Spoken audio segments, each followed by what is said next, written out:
Damos gracias al Señor en esta mañana porque nos permite estar juntos para alabar su nombre. Dios es bueno y su misericordia es para siempre. Y cada día podemos ver su mano poderosa en nuestras vidas, guiándonos, ayudándonos, fortaleciéndonos para vivir la vida que a Él le agrada. Damos gracias porque a pesar de lo que somos, Él persevera con nosotros bondadosamente. Y nos podemos poner de pie, nos saludamos en el amor del Señor los unos a los otros. Busquemos el rostro de otras personas, particularmente si usted no conoce a alguien. Si usted no conoce a alguien o pues no se le hace familiar el rostro, acérquese, percibámonos como lo que somos, una familia, la familia del Señor. Seamos todos bienvenidos en esta mañana.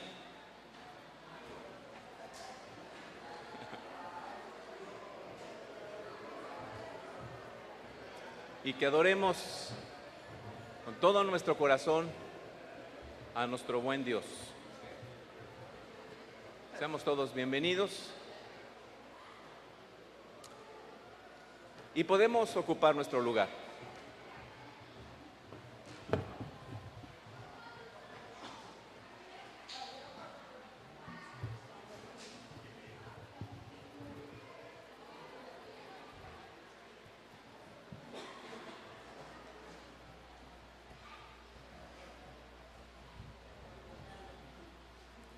La palabra de Dios dice en Deuteronomio: si después de haber tenido hijos y nietos y de haber vivido la tierra mucho tiempo, ustedes se corrompen y se fabrican ídolos y toda clase de figuras, haciendo así lo malo ante el Señor su Dios y provocándolo a ira, el Señor los dispersará entre las naciones y entre todas ellas solo quedarán esparcidos unos pocos. Pero si desde allí buscas al Señor tu Dios con todo tu corazón y con toda tu alma, lo encontrarás. Y al cabo del tiempo, cuando hayas vivido en medio de todas esas angustias y dolores, volverás al Señor tu Dios y escucharás su voz. Porque el Señor tu Dios es un Dios compasivo, que no te abandonará ni te destruirá, ni se olvidará del pacto que mediante juramento hizo con sus antepasados. Por favor, nos ponemos de pie para adorar a nuestro Dios.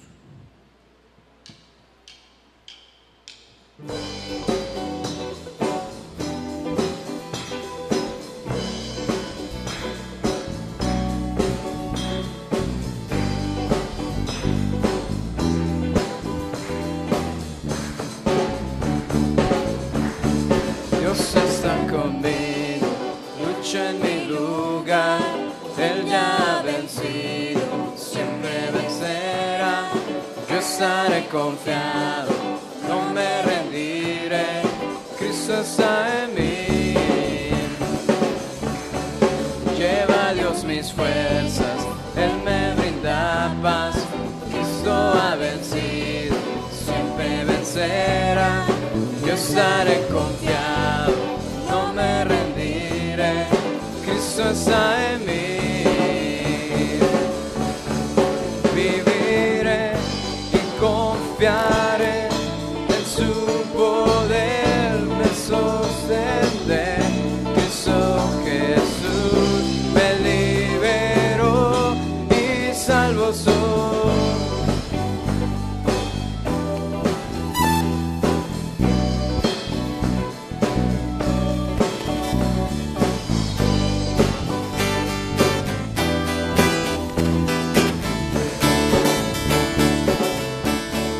Lleva a Dios mis penas, Él me brinda paz, Cristo ha vencido, siempre vencerá.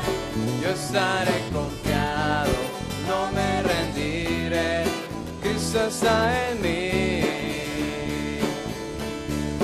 Viviré y confiaré en su poder, me sostendré. Cristo Jesús me liberó y salvo soy. Y viviré y confiaré en su poder, me sostendré.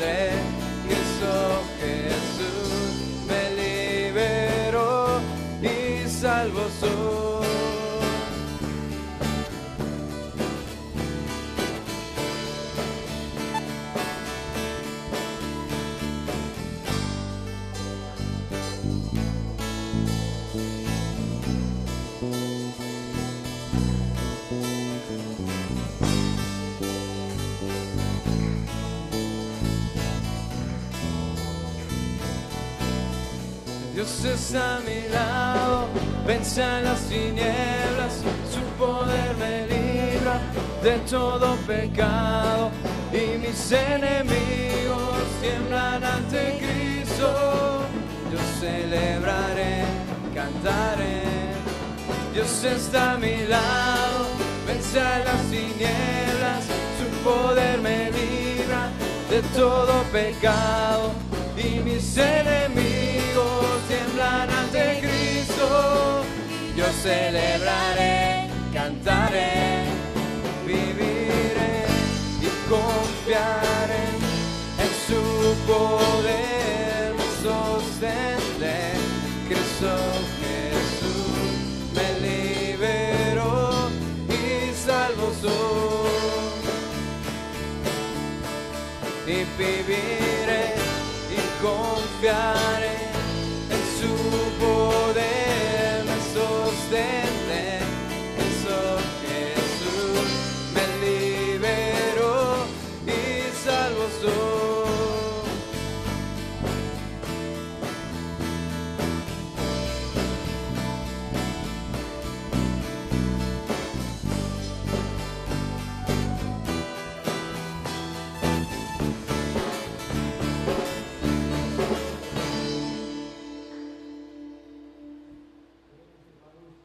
Amado Padre Celestial, venimos ante ti para reconocerte como nuestro único Dios verdadero y por eso te rendimos este culto de adoración para darte toda la gloria en el nombre de Cristo Jesús. Amén. Sigamos alabando a nuestro Dios.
Jesús, y nunca desmayar, mi senda junto a ti correr, pues eres tú mi guía fiel, me guía Él, con cuánto amor me guía Él, no abrigo dudas ni temor, pues me conduce el buen pastor. No abrigo dudas ni temor, pues me conduce el buen pastor. Pues me conduce el buen pastor.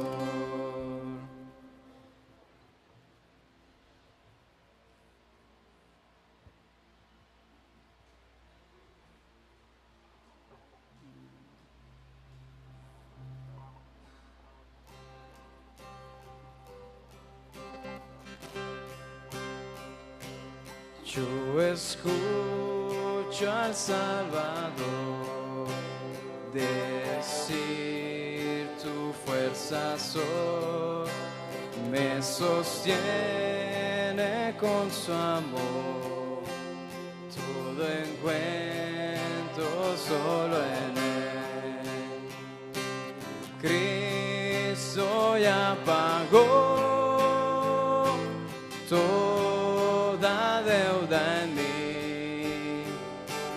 Mi pecado Él limpió, blanco como nieves.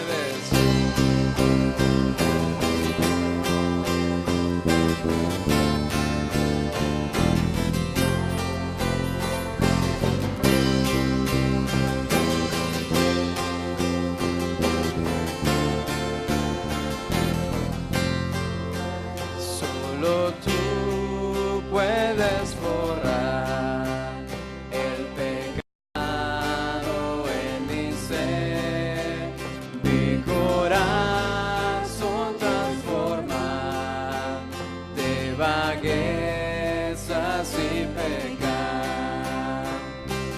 Cristo ya pagó toda deuda en mí.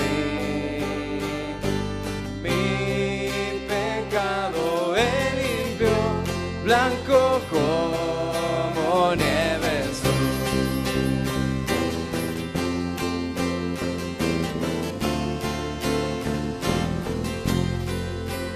Y cuando está ante mi corazón dirá, eres tú el gran Salvador, por siempre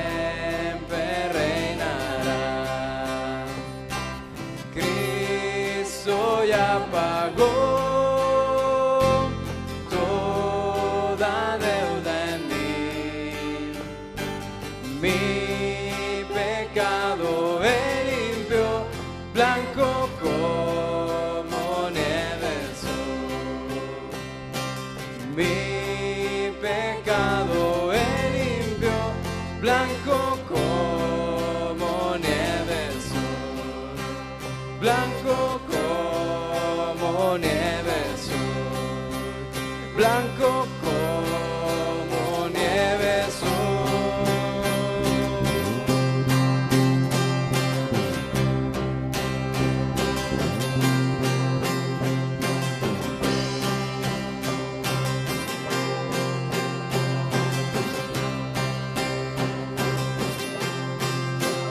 mi deuda eterna Él pagó y con su muerte me libró. Jesús murió y resucitó y a la muerte derrotó. Mi deuda eterna Él pagó y con su muerte me libró. Jesús murió y resucitó y a la muerte derrotó.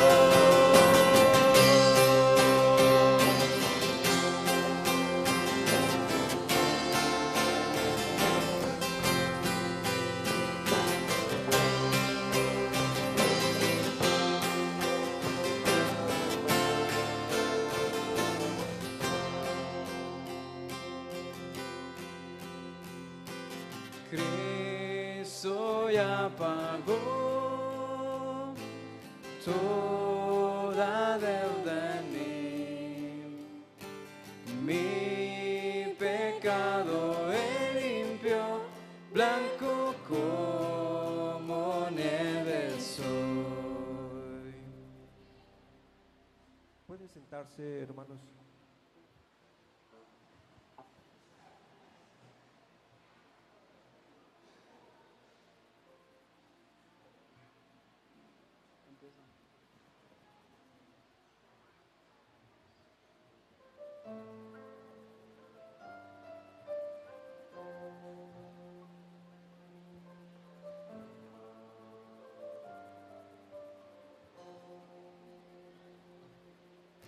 De tal manera me amó que su vida no escatimó. hasta el final Él se entregó. Ya la muerte fue porque me amó. De tal manera me amó, y no hay forma en que poder pagar el precio de su grande amor. Pero toda mi alma quiero dar. Por su amor yo viviré, de su amor yo cantaré, de mi Jesús caminaré, porque Él me amó a mí. Le seguiré.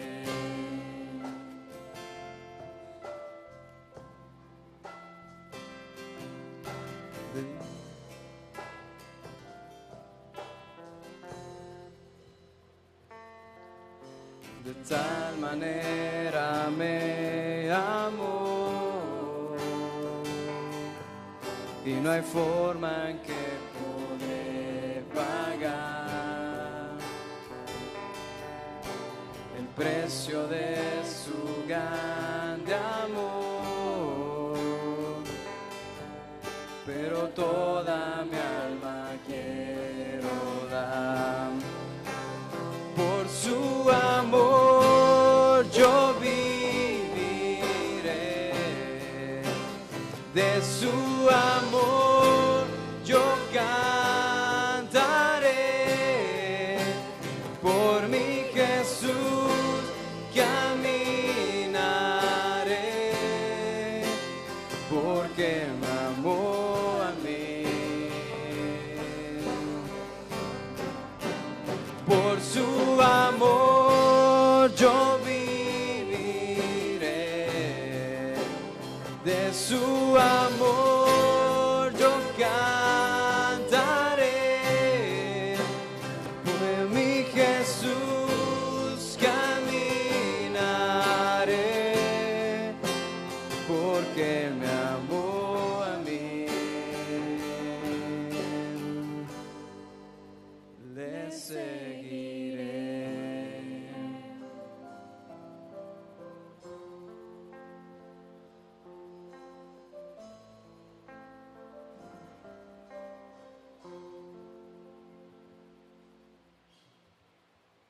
Bien, hermanos, continuamos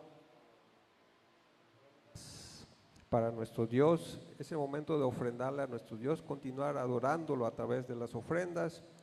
La ofrenda infantil va a estar a cargo del niño Leo. Y el día de hoy hay una ofrenda especial para los pastores jubilados, y por tal motivo se ha colocado una canastita aquí a la izquierda del escenario. Ofrendemos a nuestro Dios.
Vamos a orar, hermanos. Te damos gracias, Padre Santo, por todo cuanto nos has proveído a nuestras vidas, por tu infinita misericordia y bondad que nos acompaña y nos sostiene aún en las situaciones difíciles de nuestra vida. Gracias por todo, Padre Santo, en el nombre de Cristo Jesús. Amén.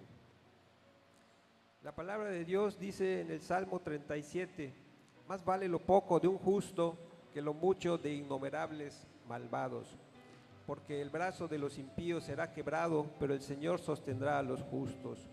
Los malvados piden prestado y no pagan, pero los justos dan con generosidad. Era un 5 de enero de 1994, si no mal recuerdo. Mis hijos estaban pequeñitos y estábamos cenando en un conocido restaurante allí en Cancún. Y después de cenar, pues nos dispusimos para ir al auto, para irnos a la casa. Entonces empecé a buscar el automóvil y pues no lo vi donde yo creí que lo había dejado. Entonces le dije a mi esposa, mira, quédate con los niños y yo voy a buscarlo, porque pues a veces lo dejo en un lado, a veces en otro, y ese restaurante estaba dentro del centro comercial donde teníamos nuestro negocio. Yo había regresado de dejar una mercancía con unos clientes. Entonces comencé a buscar, me fui del otro lado del centro comercial, no lo vi, le volví a dar la vuelta, no lo vi, y ya después recordé que el auto lo había dejado en el lugar donde originalmente lo estábamos buscando. Así que nos dimos cuenta que nos habían robado el auto. No sé si alguna vez te ha pasado eso, pero es espantoso. En fin, pues pasaron algunos meses, estuvimos sin automóvil en ese tiempo, cuando todavía estaban muy caros los taxis en Cancún y muy poco transporte público.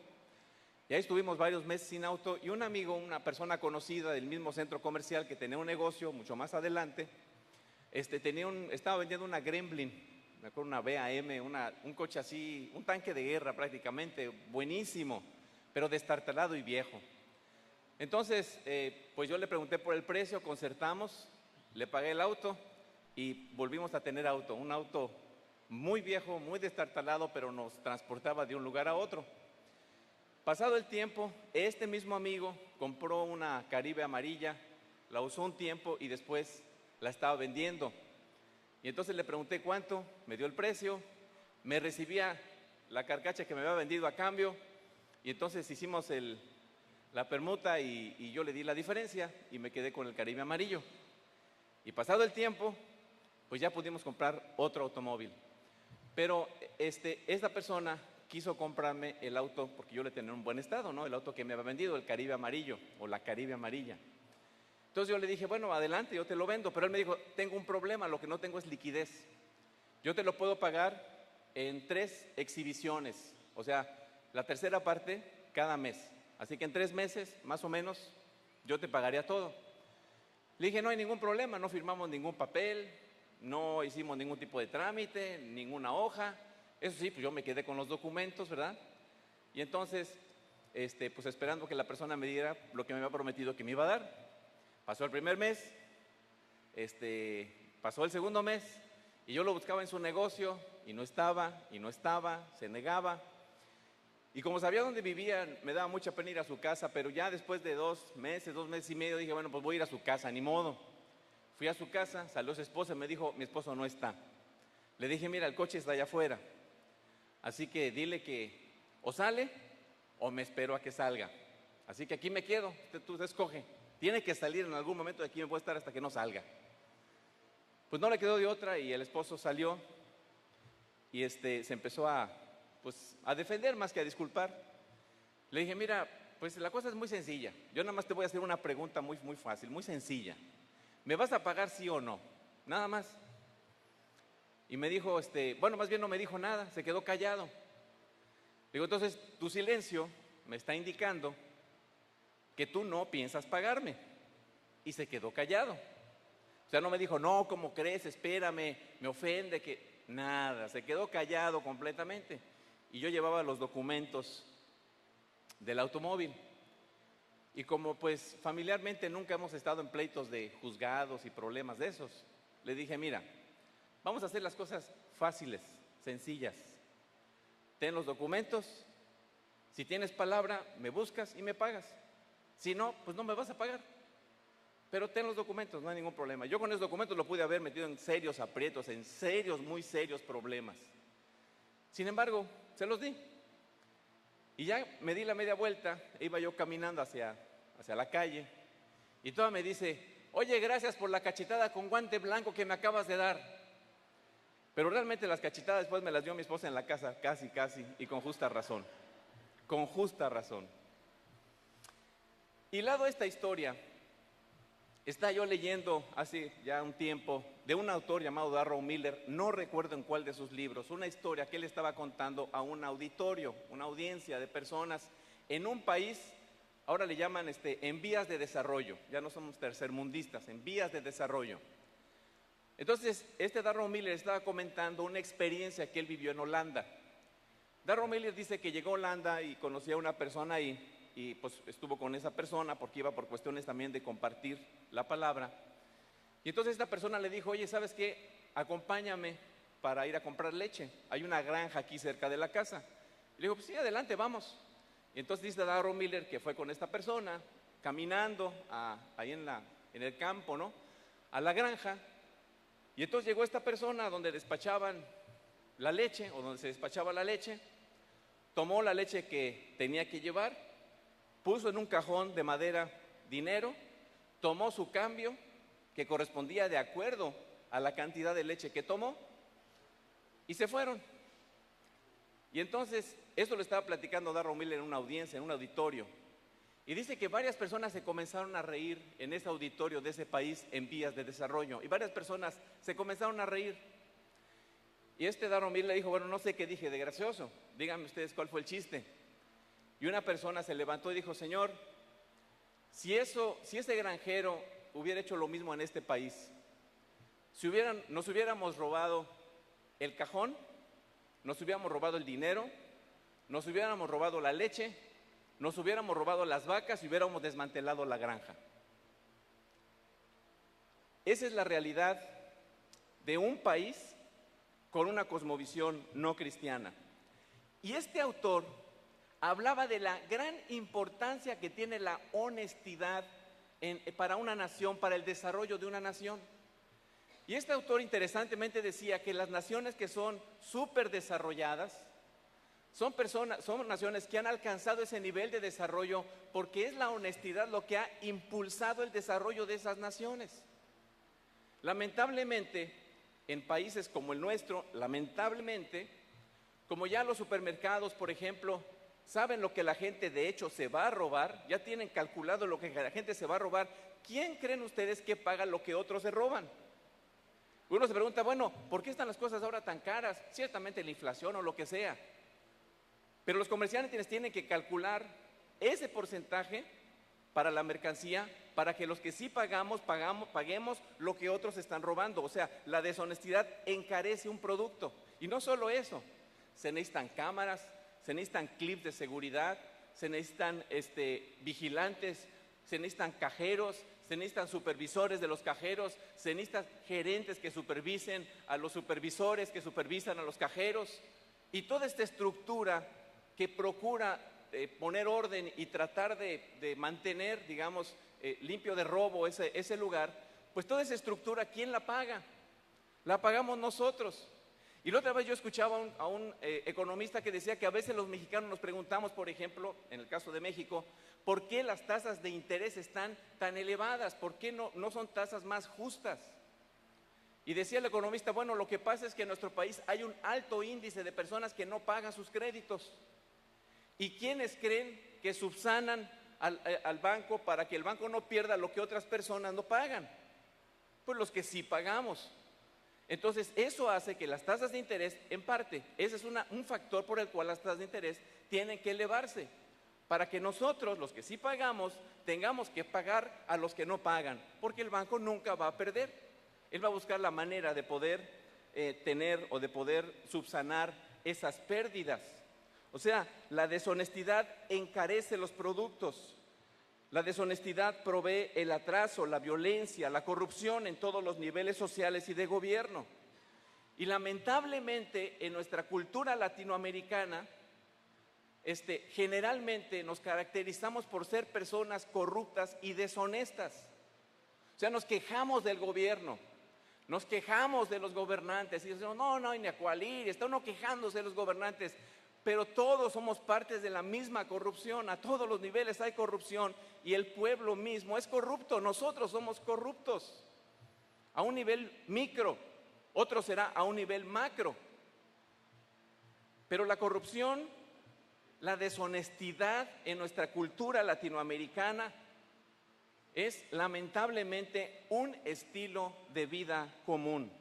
O sea, no honrar la palabra empeñada, no regresar lo que se pide.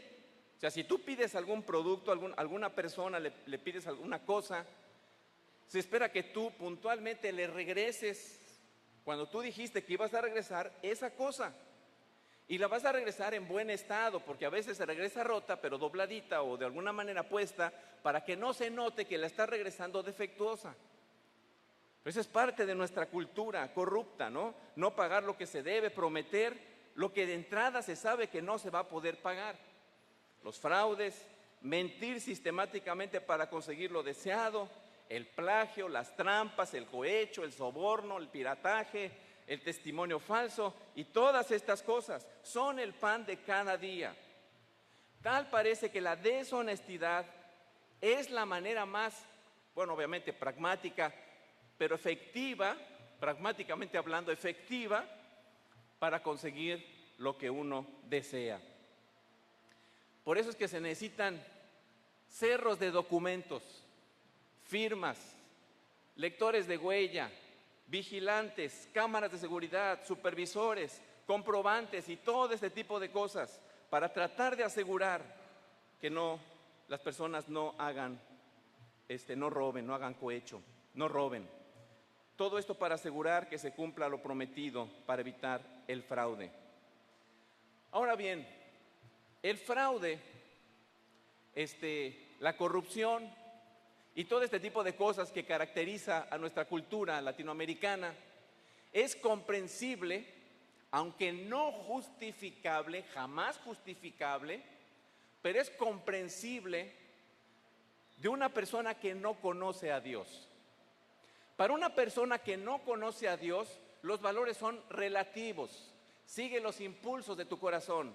Haz lo que mejor te parezca en el momento.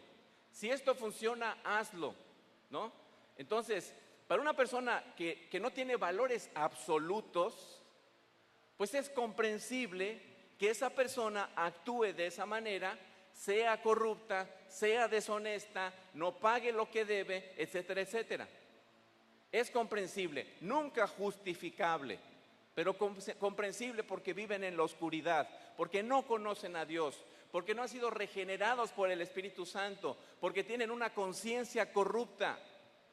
Aunque tienen conciencia, tienen un sentido de lo bueno y lo malo, pero esa conciencia está corrompida por el pecado. Sin embargo, no es para nada comprensible y por supuesto jamás justificable que un hijo de Dios, una persona que conoce a Dios, que tiene valores absolutos, cuya base y fundamento de vida es la palabra de Dios, no es comprensible que esa persona viva como si no conociera funcionalmente a Dios. O sea, no es comprensible que una persona que conoce la Biblia se esconda para no pagar, no dé la cara, no cumpla sus compromisos. No es comprensible que un cristiano siquiera tenga que plasmar su firma. Con la pura palabra tendría que ser suficiente, como era en antaño y hogaño, como dicen, ¿verdad? Los antiguos, ¿no? Así era antes. Mi palabra es suficiente para que tengan la seguridad de que lo que te digo se va a hacer, se va a cumplir, porque mi palabra es suficiente, ¿no? Nuestra palabra como cristianos debería ser suficiente. Pero aún más, cuando nosotros plasmamos nuestra firma, nosotros tenemos que vivir de acuerdo al llamado que hemos recibido del Señor. Hemos sido transformados por el poder del Espíritu Santo. Hemos sido regenerados, hemos nacido de nuevo. el Espíritu Santo ha transformado nuestra conciencia de tal manera que podemos tener un sentido absoluto de lo bueno y lo malo. Tenemos una ética de valores establecido por Dios en la palabra de Dios, valores absolutos, no son relativos, son absolutos. Dios nos enseña en su palabra y la Biblia dice que lámpara es a nuestros pies su palabra y lumbrera nuestro camino. Él nos dice cómo debe ser nuestro caminar cristiano. En consecuencia, debemos vivir de acuerdo a lo que somos en Cristo. Efesios capítulo 5, versículo 8 dice, ustedes, hablando a la iglesia, antes vivían en oscuridad, o sea, en ignorancia, pero ahora, por estar unidos al Señor, viven en la luz. Entonces, pórtense como quienes pertenecen a la luz. Pórtense, compórtense, vivan de acuerdo a lo que son luz en el Señor. Es decir, nuestro comportamiento debe ser congruente de acuerdo a lo que ya somos en Cristo. Somos hijos de luz, somos nuevas criaturas, somos una nueva humanidad. O sea, y esto no es algo para ensoberbecernos, para enorgullecernos, para enaltecernos. Por la gracia de Dios, a pesar de lo que somos, Él ha hecho de nosotros nuevas criaturas, por lo tanto somos una nueva humanidad. Y debemos vivir de acuerdo a la nueva creación que ya poseemos en Cristo Jesús.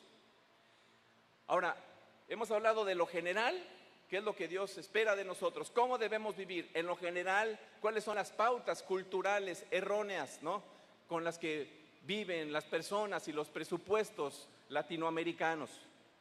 Pero déjenme decirles que una de las aristas, ya yendo a lo muy particular, una de las aristas de la honestidad que debemos portar es que nosotros como creyentes, así de manera tácita, de manera muy sencilla, de manera muy directa, simple, debemos pagar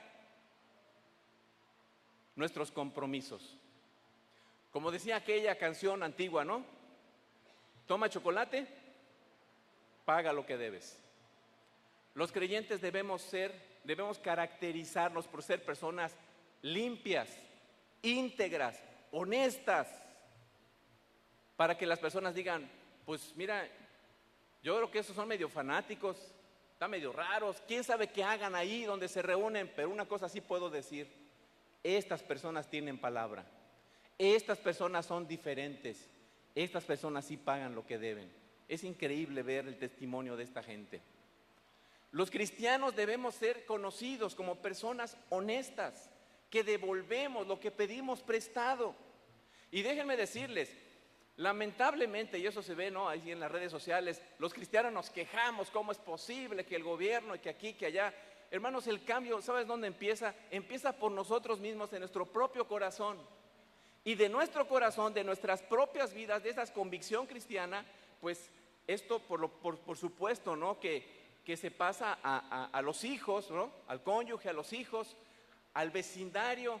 Esta transformación social, ¿saben quién debe comenzarla? Los cristianos. Los cristianos debemos proveer esa transformación social.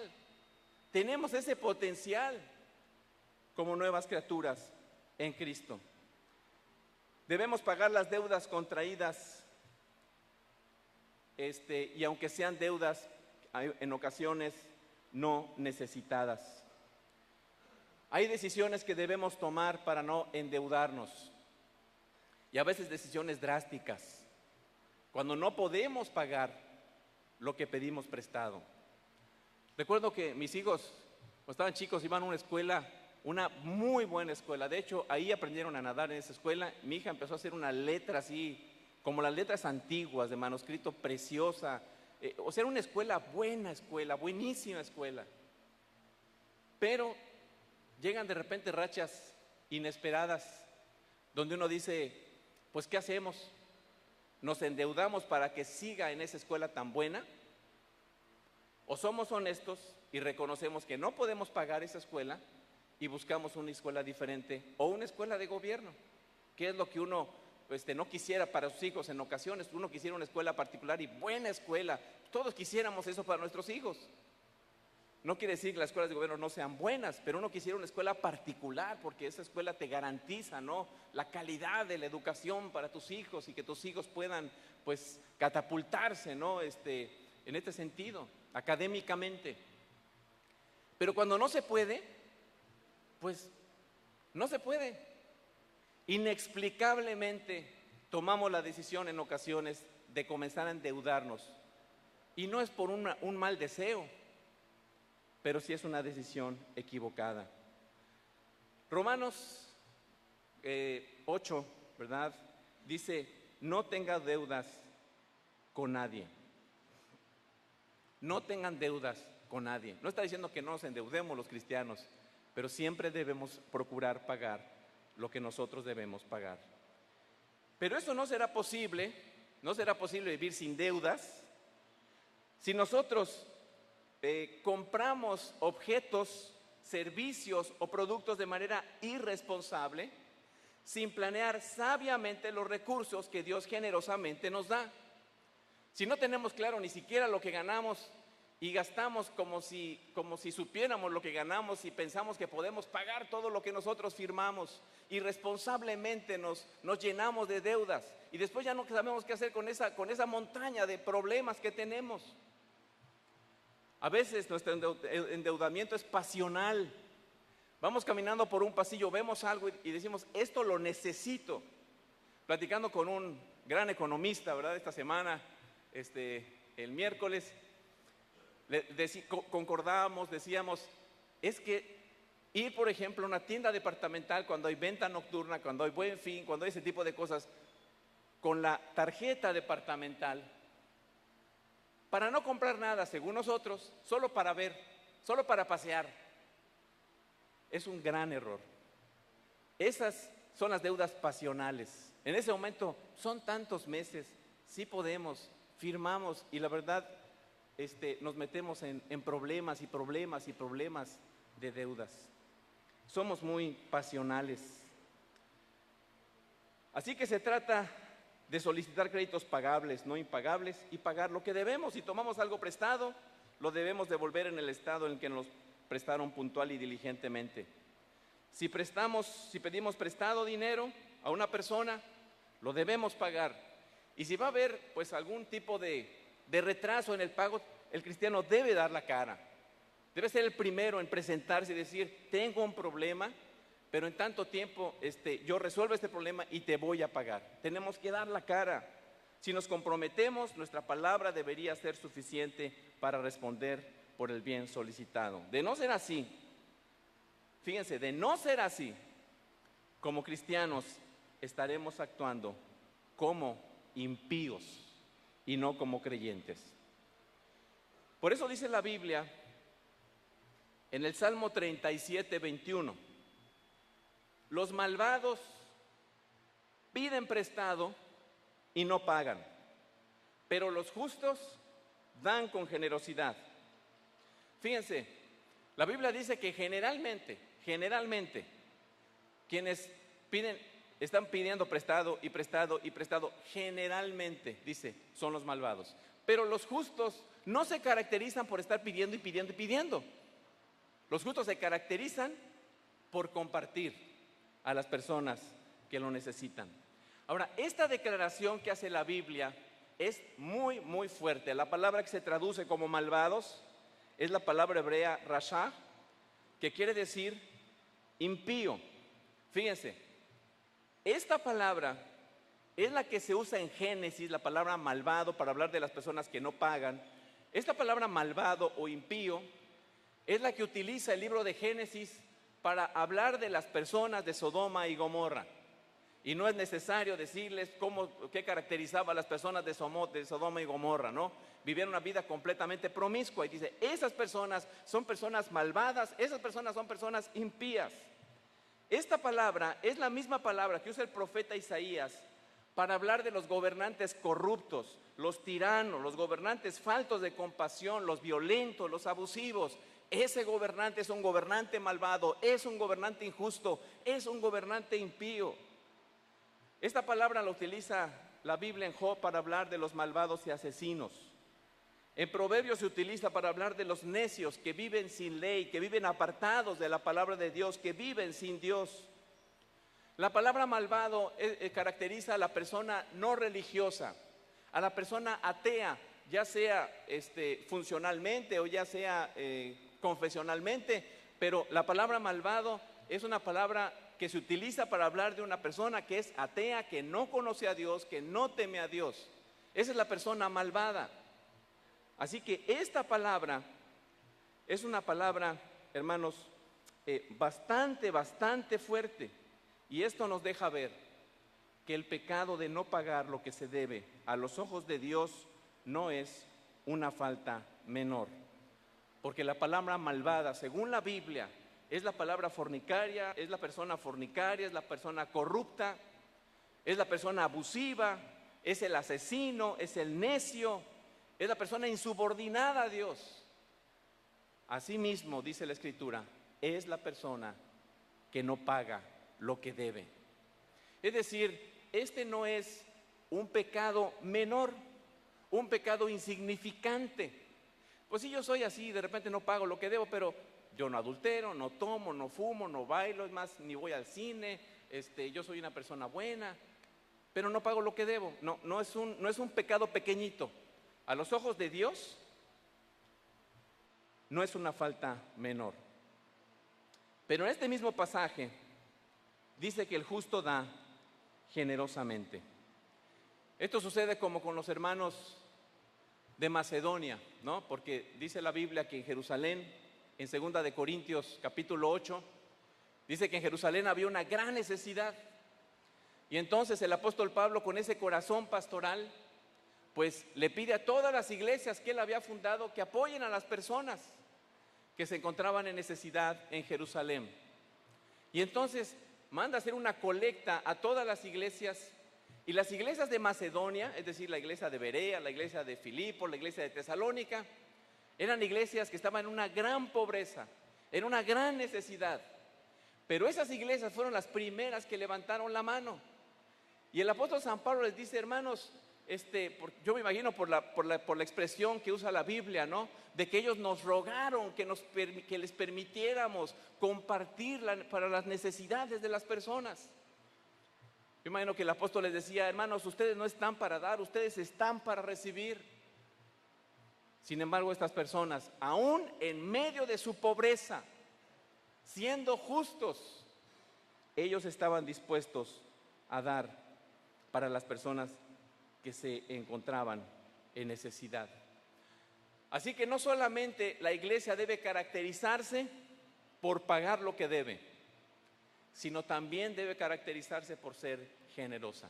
O sea, todo lo contrario, ¿no? Por dar en vez de estar tratando siempre de recibir. Ahora bien, ¿qué debe animarnos a pagar nuestras deudas? ¿Está de por medio mi nombre? Bueno, sí, está de por medio tu nombre. Está feo, ¿no? Que digan, oye, ¿quién es tu papá? ¿Cómo se llama tu papá? Fulano de tal. Qué orgullo cuando dicen, no, tu padre, un hombre recto, un hombre de palabra, un caballero. Eso es admirable, ¿no? Pero no se trata solamente de nuestro nombre. Se trata de algo más profundo.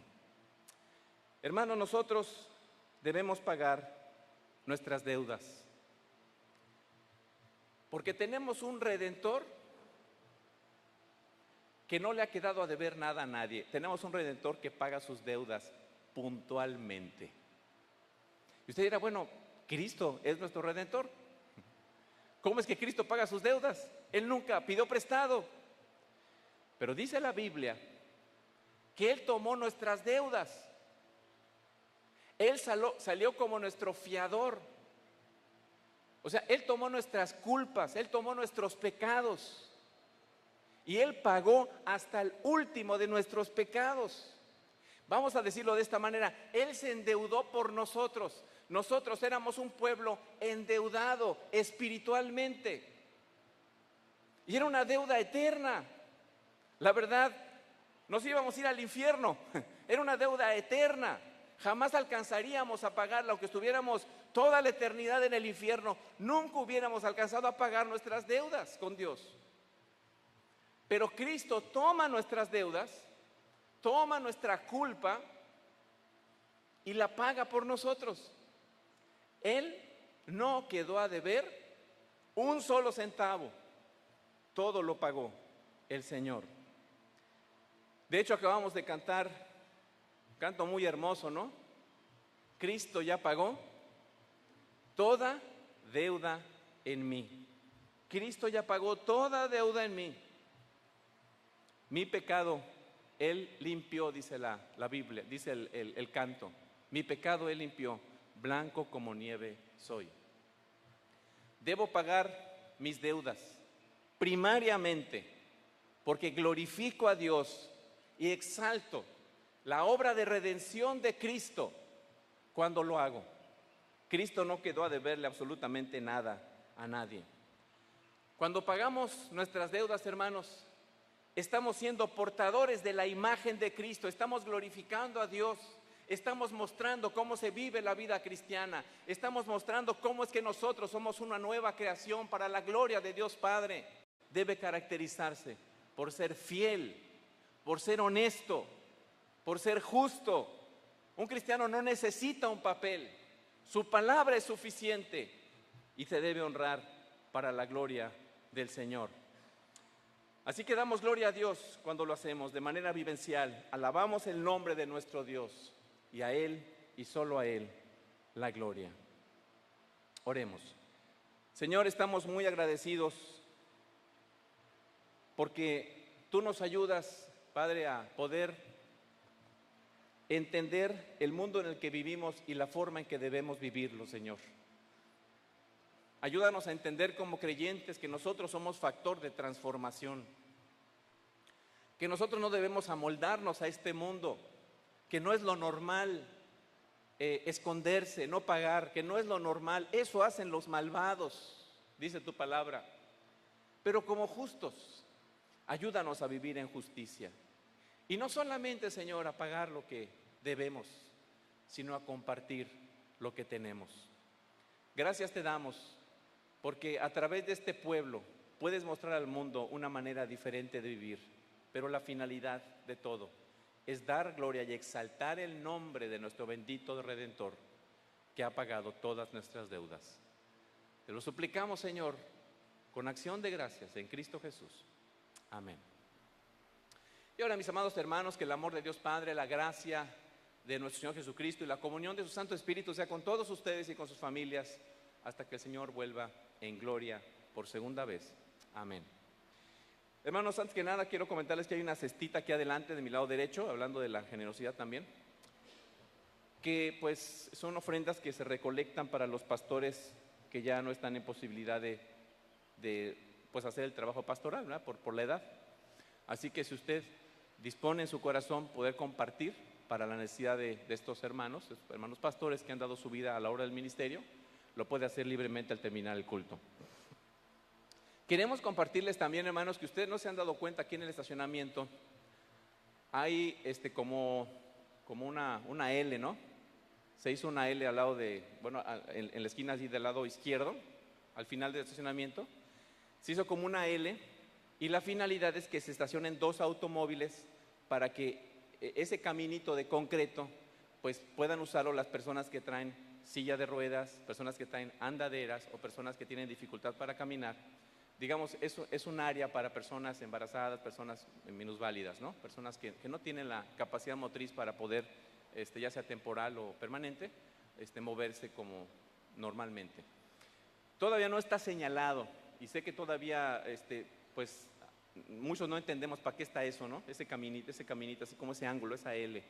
Pero ese es el propósito.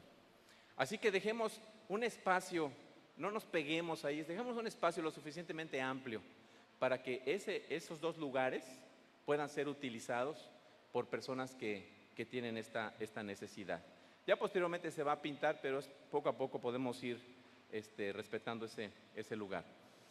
También, pues, si ustedes desean estar en un grupo de estudio bíblico, dominical o entre semana, pueden acercarse. Más adelante van a estar aquí el hermano Eduardo Pérez y la hermana Maite. Puede pedir informes con ellos. También se les pide a los líderes de grupo los domingos que pasen por sus listas para tomar lista de las personas que asisten, ¿verdad? Recuerden que tenemos nuestra librería, hay tomos que se han ido comprando para precisamente ayudarnos en nuestra vida cristiana para poder entender cómo debemos vivir como cristianos. También es una invitación que se hace a los padres de familia. Tenemos el Campamento Infantil Unidos, la sede Américas y sede García, que se llevará a cabo del 31 de julio al 3 de agosto. Así que si usted tiene el interés de inscribir a su hijo para este evento, para el campamento, básicamente de primaria, puede usted acercarse a la hermana Julie de Regil. En este momento Yulita está dando clase con los niños, pero en un momento viene y va a estar junto a la hermana Rocío ahí en la librería. Ahí va a estar Julie. Entonces, si usted quiere informes, puede acercarse a la hermana Julie, ella le puede dar información al respecto. Pues también el Ministerio Juvenil, recuerden que este próximo fin de semana pues ya es el cierre de G413. Mayores informes pueden acercarse con el hermano Juan May, también el hermano Juanito Gómez les puede dar la información. Les recordamos que para la colocación de las sillas pedimos hermanos que colaboren, familias que colaboren. Normalmente los sábados en la mañana o en la tarde vienen a ponerlas para que el domingo esté ya listo. La persona que nos ayuda para poder apuntar y llevar la lista es la hermana Glenda. Glenda Eguiluz está allá atrás. Si puede ponerse de pie nuevamente para que la que no la conozca, ahí puede acercarse con ella y pues solicitar. Así como los hermanos ¿cómo se llama? Los hermanos de Macedonia, por favor te ruego que me apuntes, ponme ahí, ¿no? Entonces es importante. Gracias a Dios hasta ahorita se ha cubierto esa necesidad. Sigamos con esa dinámica para que pues entre todos nos toque una vez cada 6 meses, ¿no? Si lo hacemos entre todos. Así que esa necesidad, pastor, está cubierta. Les agradecemos y les pedimos que pidan con ellas informes. Y pues son todos los avisos, hermanos, que el Señor les bendiga. Tenemos este tiempo de refrigerio y en 30 minutos comienzan los grupos de estudio bíblico. El Ministerio de Matrimonios tiene a su cargo los desayunos durante este mes. Que el Señor les bendiga, que pasen un feliz domingo.